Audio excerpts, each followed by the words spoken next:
The winner is... Is the most famous person you've never heard of. He was the most brilliant and successful young producer in London. The 60s and the early 70s wouldn't have been what they were without Michael White. In any period, the last 40 or 50 years, Michael was probably there at the centre of whatever the pop cultural thing that was going on at that moment. Yoko Ono. Miss Ono's film will be shown in the men's toilet of the theatre.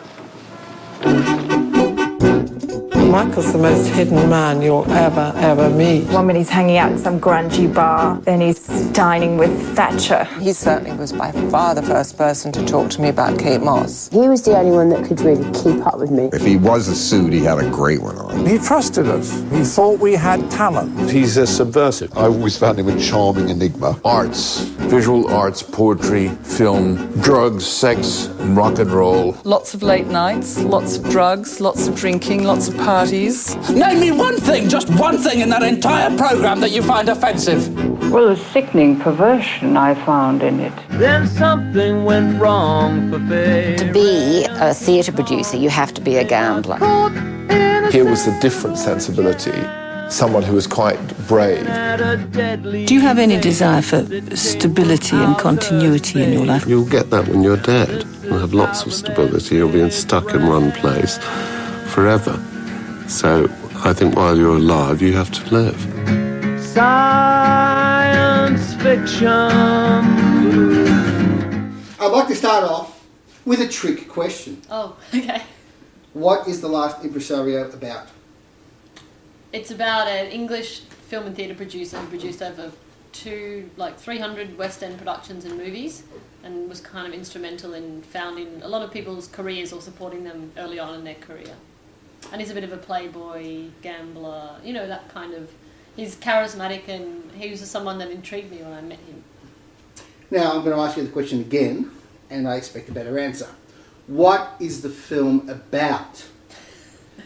Well, the film is about his career and his legacy, but I think it's also a film about, you know, someone at the end of their career and in that kind of stage of his life. And, you know, it's obviously a film that's told through the eyes of other people. Maybe it's a film about aging, but it's also about reminiscing about the good times. Is that a better answer? It's about gambling in life, about taking chances, about subverting convention, about building your life on the notion that, you know, you take the road less travelled, artistically, personally. Yeah, well, he definitely did productions that were, you know, like he might have not made money on some things, but I think personally, like, I would rather, you know, in life have projects that you're kind of proud of and artistically interesting and pushing boundaries. It's also a film about the refusal to age gracefully. Well, I think, you know, I mean, Rachel Ward said to me in an interview that, you know, he doesn't want to be the guy with the blanket on his knees. He said that one time he came to her place a few years ago and had met some girls on the ferry, and he kind of, you know, she got the blanket out for him and said, here's the view and come and sit down. He said, oh, I've got to go meet these girls I met on the ferry for dinner. And I think there's some, you know, something admirable about Michael, that he does have the energy to go out every night. And, well, you know, mainly he goes out a lot. But, like, even when I'm there in winter in London, like, the last thing I want to do is go out 6 nights a week. But he will make the effort, and he can make the effort, anyone can. But at what point did you realise that you actually had, before your camera, a pretty extraordinary life? Well, I think it was definitely through, I mean, I read his book, his autobiography, Empty Seats. So after researching that, I kind of found that he had, you know, groundbreaking things, and especially all the stuff in, like, the World Theatre Season and all the early productions he did with Yoko Ono, and, like, people like Merce Cunningham and Pina Bausch. Like, I didn't actually know who they were when I started making the film, because I wasn't, you know, interested in dance. And now I kind of, you know, it's something that I got really interested myself in other art forms, like the happenings. Like, I had no idea what a happening was. I went to interview Jean-Jacques Lebel, and I was like, well, what is a happening? He's like, a happening is a happening. And I was like, well, can you elaborate? And by going through all those kind of, you know, artistic movements that were going on, you know, I guess I learnt a lot about that. And then I realised that, yeah, Michael's story, probably around the time we started doing the crowdfunding campaign, we had a few, you know, celebrities in the film. And it wasn't just about the celebrities, but they kind of were critical to the story as well, because there was so many of them. As you know, that he knew really well and worked with, and especially the people in different like Yoko Ono obviously being an artist, and then later on Kate Moss being a model, and dance, and like the comic strip, and like John Waters and Odorama cards, and so it was just kind of like every kind of quirky, interesting taste, and in a kind of not in a linear way, but he still managed to kind of be at the center of like when nude reviews and theatre was popular, and then musicals, and then comedy, up until everything.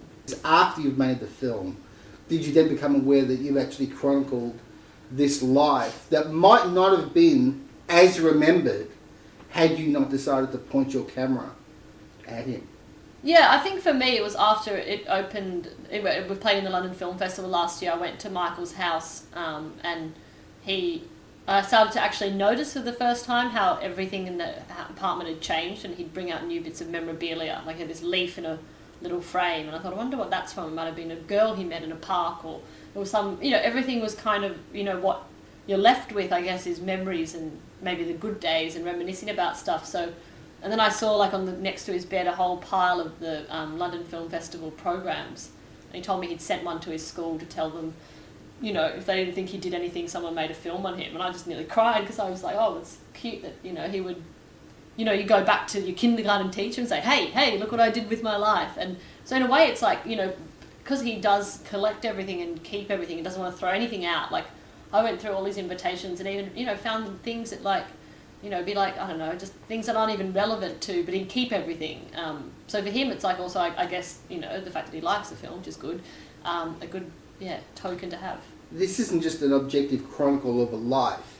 You get to the end of the story and it's actually quite sad and touching when you reflect on all the things that you show has happened to him. Either him being screwed by other people, or, to be frank, him screwing himself. At what point did you realise that you were making a documentary film that was going to have an emotional impact as opposed to just being an objective documentary? Well, I really believe working, I used to edit my own shorts, and I edited 3 by Mice, but I'd never worked with another editor before. And working with Karen Johnson and my producer, we kind of went through everything, and she really, got the structure of it working well, because we were trying to work out how do we show his productions, but then how do we wanted to talk about him as a person, and showing all those kind of things, which obviously happened in the third half, because you kind of need to know that he isn't just an old guy, looking at girls. He's actually had this incredible career. So it was like, how do you get all the early work to then go into all the people and all the photos, and then to kind of say, well, now that you know about him, what is it really about? Were there any conditions on his participation in this film?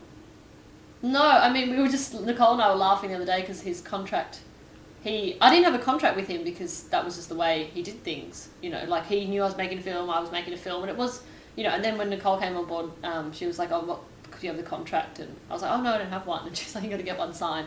So we got him to sign one. I think he signed it in pencil. So, and he wrote down the bottom, we found something when he said, oh, don't put anything in I don't like. And but there were no conditions. Like he, he didn't really like the walking sticks being in shot, but, I had to keep reminding him that the person I met was him now, and that's what I found interesting. So, that's why I shot him in the car a lot. Because there is a scene where he's looking at questions that you're obviously intending to ask him, and he's objecting to the questions. And while that's a very brave and interesting thing for a documentary filmmaker to put into their film, one wonders whether you might also be paper-overing the possibility that you might have gone soft on him on certain topics. Well, I think definitely one of the interviewees said to me that, the partying and all that kind of stuff in Michael's life was a small part of his life when you looked at everything else. And I always intended to make a positive film about him because I wanted to celebrate him. I didn't want to say, oh, this guy did this and this and this and that was bad.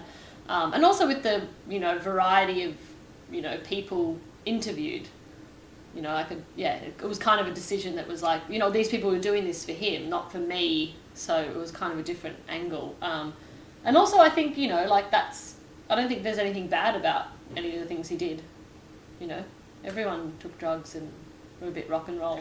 In terms of him being a businessman, though, there are great examples in your film where he's obviously very astute and very prescient and very ahead of the curve. However, probably the biggest fumbling of his career, as you do highlight, is the Rocky Horror show. and he apparently signing away the rights of that while he was either on drugs or under the influence of drugs. Well, I think with something like Rocky Horror, I don't think it's like people today doing a film or something, you don't know that it's going to be and they say you don't know it's going to be this huge cult success. Like they never thought when they were at the royal court doing it that it would become the thing it was. So I mean, I think that was just a way of that was just a production that was something that started off small and turned into a huge thing. And I think when with anything in life, when it's like with people who marry someone and they get a will and all of a sudden someone's got all this money and everyone wants to know what happened or why this happened. I think it was just kind of the way it did happen. You clearly want to be a filmmaker. Yeah. What kind of films do you want to make? Well, I think I like relationship films and films about experiences that I've either personally had, I always find it's easier to write and do stuff about things that than, writing about something that you haven't experienced, because I kind of feel everything I've done is always based on personal experience in a way. I've got a film script that I've been writing for about 5 years with Augusta Miller, who's a writer, which is about two girls essentially that go and live in Paris. So a bit more Sofia Coppola-esque style, Julie Delpy. But then I had started writing the script Blonde versus Brunette, which is kind of neo-noir inspired script, and then I've been working on something at the moment which is Girls in Hotels. So yeah.